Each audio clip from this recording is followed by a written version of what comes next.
Have you ever found yourself scrolling through social media and wondering to yourself, why do all of these people look the same?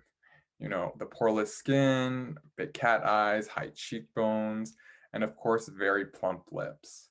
Well, this is a very popular look on social media, and there are a few ways that they can achieve this look by Photoshop, Facetune, and what I want to focus on today are dermal fillers, specifically hyaluronic acid dermal fillers. What is HA? Why is it so popular? And how can we turn HA from its natural state into something that we can inject into our faces? Where can we find HA? Well, we can find them in dermal fillers, of course. They're also very popular ingredients in topical creams like moisturizers and serums. We can also find them in arthritis injections, food, and most importantly, HA is very abundant in our body, especially our skin. As for the chemical structure of HA, it's actually very simple, but also very effective. HA is a carbohydrate molecule, and high molecular weight HA is characterized as having long chains, whereas a low molecular weight HA is characterized by having short chains.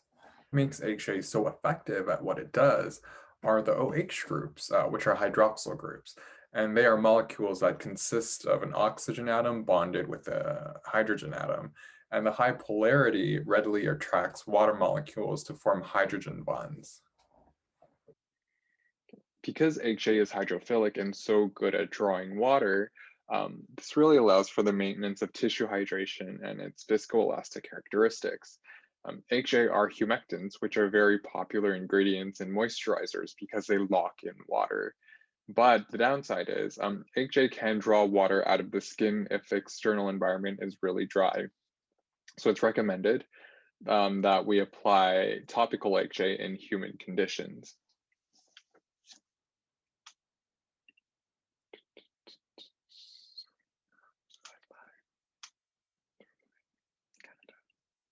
What do I mean by this?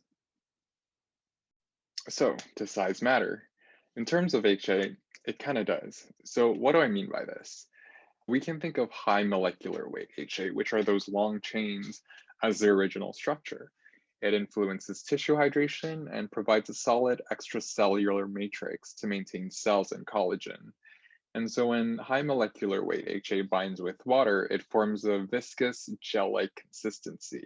That makes it an ideal lubricant in the body that can absorb shock. Not only that, but it also has anti inflammatory effects. On the other hand, low molecular weight HA stimulates inflammation in response to injury by breaking down high molecular weight HA. So you can think of them as the remnants after a high molecular weight HA has been broken. HA production and its molecular weight significantly declines, and this is when we start to see skin aging. Okay, to combat this, HA dermal fillers were developed. The thing is, HA in its natural state lacks the lifting capacity desired in dermal fillers to add volume. It also lacks longevity because of its short half-life and the presence of an enzyme hyaluronidase. Therefore, to improve its longevity and consistency, HA is cross-linked with 1,4-butanediol diglycidyl ether. BDDE is an epoxy resin. It reacts with HA molecules to form highly stable bonds that prolongs retention time and resistance to enzymatic degradation. It also increases its longevity from 6 months to a year. Moving on to the fun part, what can HA dermal fillers do for our body? Well, they restore volume and enhance facial contours. They're also known as liquid facelifts. Areas that we can add volume using HA are the temples, under eye circles, cheekbones, jawlines, as well as the lips. In terms of wrinkles, we can treat our glabellar lines in between our eyebrows or our nasolabial folds.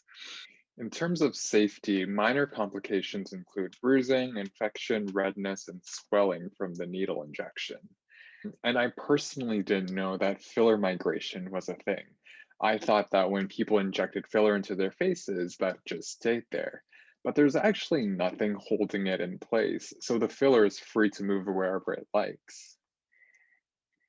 So you may have heard that dermal fillers can cause blindness, and yes, that can happen during an accidental injection into the artery. And basically, two conditions have to be met. An adequate amount of filler has to be injected into the artery, and adequate force has to be applied during the injection to overcome the blood pressure. And what happens is filler will flow into the artery and obstruct blood supply to the regions of the face, including the central retinal artery in the back of the eye. And that's when an eye stroke occurs. But there are ways to mitigate these risks, and that's by not injecting into regions of the face where the blood vessels branch off to the eye. And this includes the temples, the glabella, the nose, and the nasolabial folds.